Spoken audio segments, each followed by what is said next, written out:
오늘 본문에 나오는 주인공 삭개오는 고급 공무원이었습니다.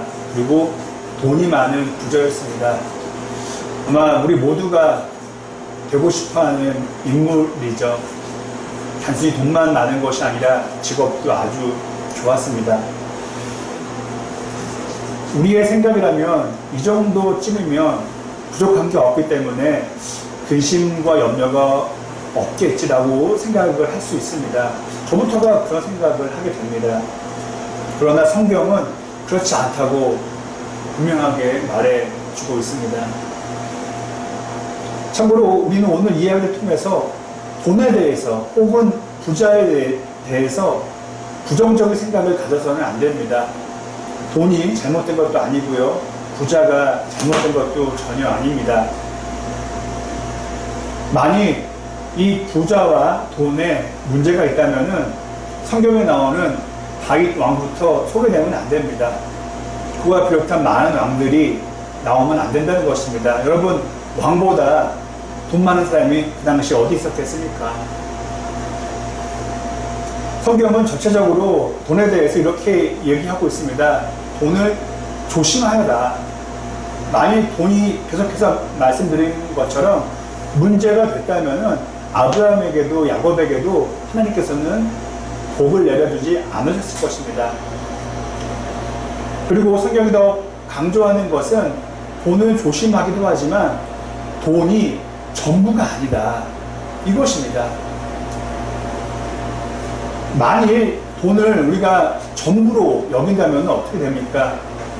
좀 철학적인 사고방식일지는 모르겠지만은 내가 그 돈으로 모든 공간을 채우고 있다면은 하나님이 우리 안으로 들어올 공간, 제가 좋아하는 영어 단어인데요.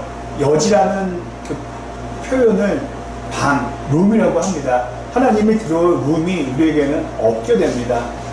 또 내가 돈으로 가득 차 있다면은 사랑하는 사람 또한도 들어올 공간을 만들 수가 없습니다. 돈이면 다 돼. 돈이 전부야. 돈이 최고야 라는 생각을 갖게 되면은 그 외에 무엇이 들겠습니까? 우리는 뉴스를 통해서 너무도 안타까운 가슴 아픈 소식을 들을 때가 많습니다. 돈 때문에 가족을, 부모님을, 형제 자매를 해야 할 때가 있다는 것이죠. 저는 그렇게 인생을 많이 안 살았지만은 제가 어렸을 때는 그런 소식이 전해지지 않았어요. 그런데 언제부턴가 이런 소식은, 이런 나쁜 소식은 너무도 자주 들리게 됩니다. 그만큼 우리가 이 한국 사회가 어디론가 잘못 갖고 있다는 증거라고 저는 생각합니다. 돈만 있으면 된다는 생각, 우리부터가 가져서는 안 됩니다. 성경적이지도 않고 하나님의 뜻이 담겨져 있는 것도 아닙니다. 다시 본문으로 돌아와서 삭개오를 한 번 더 말씀드리겠습니다. 세관장이었습니다. 고급 공무원, 탄탄한 직업이었습니다. 그리고 돈도 많았습니다. 하지만 그에게는 아쉬운 무언가가 있었습니다.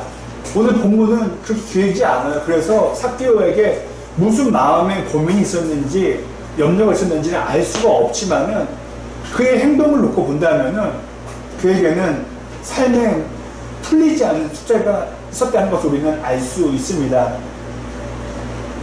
그리고 그는 그것을 해결하고자 노력을 했어요. 그리고 마침 예수님께서 자신의 그 지역으로 오신다는 소식을 그는 듣게 되었습니다. 그리고 그분께 답을 얻고자 얻을 수 있다는 희망으로 길가로 나가게 됩니다. 그런데 사람들이 많아서 삭개오는 예수님을 보기가 어려웠습니다. 또 안타깝게도 그는 키가 작아서 더더욱 힘든 상황이었습니다. 저는 오늘 본문을 통해서 그가 키가 작았다는 사실은 그냥 그 키 작은 것에만 우리가 멈춰서는 안 됩니다. 키가 작긴 했지만은 우리에게 성경을 해석했을 때에 그것은 장애물로 우리는 받아들여야 합니다. 예수님을 보는 데에 내 앞에 서 있는 장애물, 어려움을 주는 것 말입니다. 우리도 삭개오 같은 상황에 직면할 때가 있습니다. 예수님을 보고 싶어요. 만나고 싶어요. 신앙을 성장시키고 싶어요. 라고 하지만 삭개오에게도 있었던 것처럼 우리에게도 키가 작다는 장애물, 어떤 삶의 약점과 단점이 있을 수 있다는 것입니다. 가령 하나님, 저 신앙이 좋아지고 싶어요. 그런데 저 돈이 너무 부족해요. 저 건강이 좋지 않아요. 저 그리고 일이 너무 바빠서 주일에도 교회를 못 가요. 일 때문에. 이것은 삭개오에게 키가 작았던 것을 다 포함하는 내용입니다.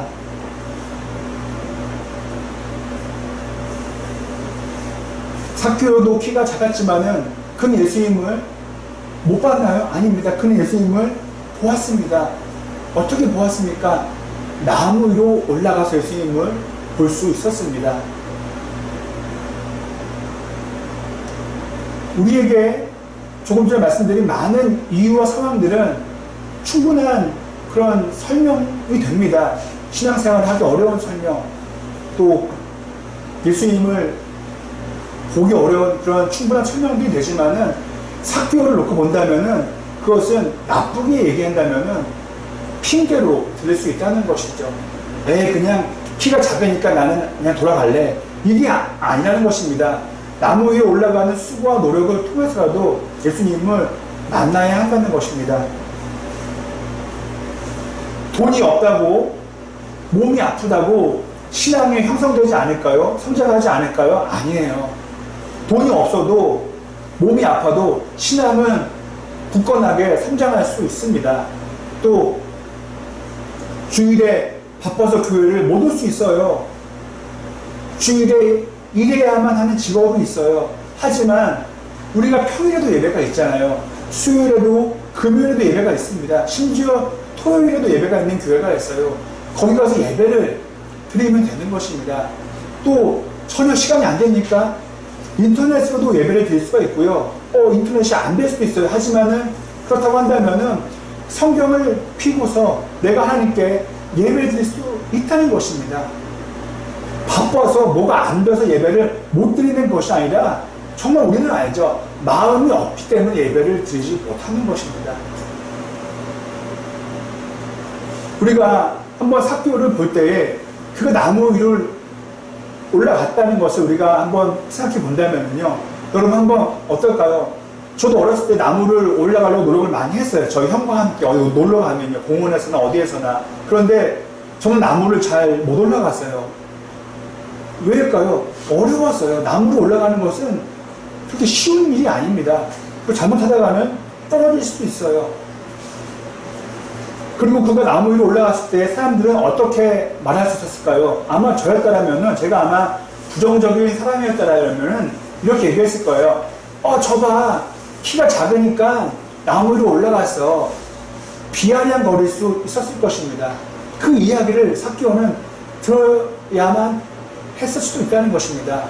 또 한 가지, 당시 삭개오는 직업이 세리였어요. 세금을 걷는 사람이었기 때문에 그 당시 문화로는 가장 잘못된 사람, 죄인 중에 죄인이었습니다. 손가락질을 받는 직업을 가진 사람이었어요. 그렇다면은 사람들에게 주목받는 것을 원치 않았을 것입니다. 하지만은 나무 위로 올라가면은 저기 세리의 대표가 있다, 죄인 중에 죄인이 있다라고 비난을 받을 수도 있었을 것입니다. 하지만 삭개오는 이 모든 것들을 다 뒤로하고 나무 위로 올라갔습니다. 뭐라 얘기해도 좋다. 나는 예수님을 만나야겠다. 물론 사람들의 이야기를 듣지 않는 것은 좋은 것은 아니지만은 신앙생활을 하는데 그런 것들을 다 견뎌내야 한다는 것입니다. 오늘 성경은 저희들에게 나무 위로 올라가는 그런 수고와 노력이 필요하다고 말해주고 있습니다.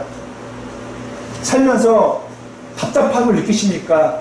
뭔가 해결되지 않은 문제가 우리의 삶 가운데 있으니까 그렇다면은 가만히 있어서는 안 됩니다.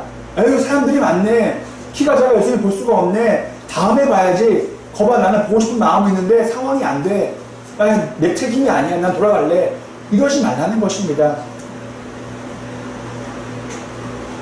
좀 이야기를 바꿔서 운전으로 한번 비유를 들고 싶습니다. 지금 가는 삶의 방향이 만족스럽지 않으십니까? 뭔가가 잘못되어 있다고 느껴지십니까? 그렇다면은 핸들을 왼쪽이든 오른쪽이든지 움직이셔야 됩니다. 핸들 하나 움직이지 않고 방향이 잘못되고 있다고 이상하다고 여긴다면은 차는 조금도 움직일 수가 없습니다. 삶의 변화가 있어야 한다는 것이죠. 다음으로 예수님께서는 그 나무 위에 있는 삭개오를 보고 삭개오의 집으로 가기를 원하셨습니다. 삭개오는 예수님을 못 봤어요. 멀리서 오신 예수님을 볼 수가 없었죠. 하지만 예수님은 삭개오의 마음을 보셨습니다. 그리고 나무 위로 올라가는 그의 모든 수고와 노력을 다 이미 아셨던 것이죠. 예수님은 우리와 다른 신적인 존재였기 때문에 다 아시는 것이죠. 그래서 많은 사람 가운데 삭개오를 바라보고 그와 함께 동행하기를 원하셨던 것입니다. 우리가 신앙인으로 살려는 노력, 회사에서나 학교에서나 남들은 다 컨닝하는데 나는 컨닝하지 않을 거야. 남들은 잘못되게 직장생활 하지만 나는 바르게 직장생활 할 거야. 이건 아무도 몰라도 하나님까지 모르시겠습니까? 아닙니다. 하나님은 다 아십니다. 내가 기도하는 것, 내가 바빠도 말씀 읽으면서 말씀도 해보자 하는 것, 하나님은 다 아십니다. 그리고 우리에게 찾아오십니다. 우리의 삶 가운데로 찾아오십니다. 예수님께서는 삭개오에게 어디 차 마시러 가자, 밥 먹으러 가자고 말씀하지 않으셨어요. 그의 집으로 가자고 하셨어요. 여러분, 집이 의미하는 것은 큽니다. 우리가 누군가를 초대할 때에 아무나 집을 초대합니까? 친구일 때 초대합니다. 친한 사람일 때 초대합니다. 내 모든 것을 보여주는 것이기 때문에 허물이 없어야 합니다. 그리고 친해지고 싶은 마음이 있을 때 그를 집으로 초대합니다. 반대로 마찬가지죠. 누군가의 집으로 가고 싶은 마음이 있다는 것은 그와 가깝게 지내려고, 친해지려고 집으로 가자는 말을 하는 것입니다.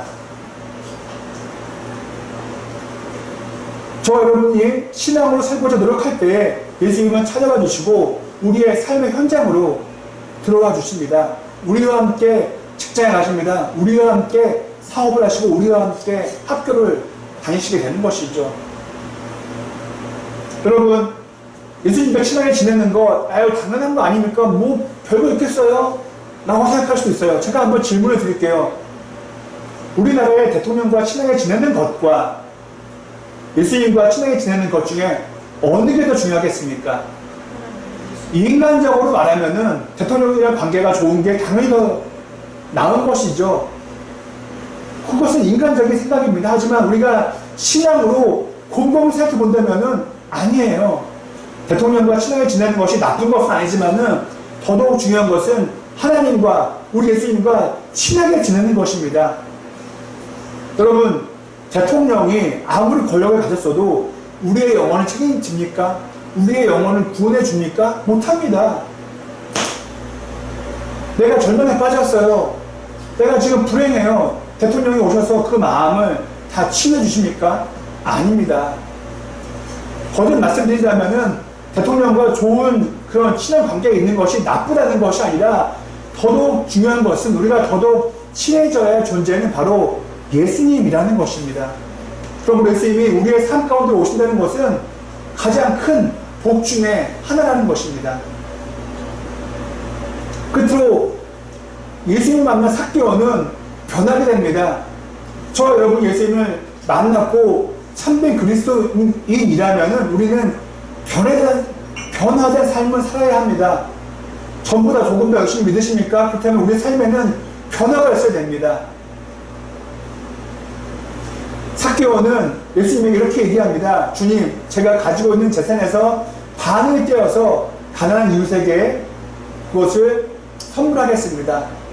또 내가 삭개오가 이렇게 말합니다. 제가 남에게서부터 강제로 빼앗은 것이 있다면은 그것에 4배를 더해서 다 갚겠습니다. 제가 한번 그 예를 들어볼게요. 만일 전혀 뭐 사실적인 것이 아닙니다. 만약 삭개오에게 10억이 있었어요. 그러면은 뭡니까? 5억은 어려운 사람들에게 띄어서 주고 나머지 5억이 있어요. 그런데 만약 그가 강제로 불법적으로 빼앗은 금액이 1억이에요. 그러면은 4억을 돌려줘야 돼요. 그럼 그에게 남는 것은 1억만 남게 됩니다. 10억에서 1억이 남는 것 무엇입니까? 돈에 대한 생각이 완전히 바뀐 거예요. 그리고 그의 마음 가운데 선한 마음, 착한 마음이 형성하게 된 겁니다. 저와 여러분도 진정 예수님을 만났다면은, 우리의 집으로, 내 삶으로 예수님을 초대했다면은 이런 마음이, 이런 상황이 나타나야 한다는 것입니다. 돈이 전부다, 돈이면 다 된다는 마음이 우리에게는 있어서는 안 돼요. 그리고 우리 안에 착한 마음이, 착하게 살려는 마음이 있어야 한다는 것입니다. 그리고 우리가 돈을 벌 때에 바르게 벌어야겠다, 할 수만 있다면은 법을 지키면서 돈을 벌어야겠다, 그 마음이 있어야 한다는 것입니다. 우리 그리스도인들은 그래야 합니다. 그리고 내가 번 많은 재산을 통해서 어려운 이웃과 함께 나눠야겠다는 선한 마음이 있어야 한다는 것입니다. 잠언 16장 8절에는 이런 말씀이 나와 있습니다. 제가 읽어드리겠습니다. 의롭게 살며 적게 버는 것이 불의하게 살며 많이 버는 것보다 낫다. 한 번만 더 읽어드리겠습니다. 의롭게 살며 적게 버는 것이 불의하게 살며 많이 버는 것보다 낫다. 이 말씀이 진짜 믿어져야 합니다. 이 말씀이 믿어질 때 우리는 진정한 그리스도인이라고 불려질 수가 있게 됩니다. 저부터 말입니다.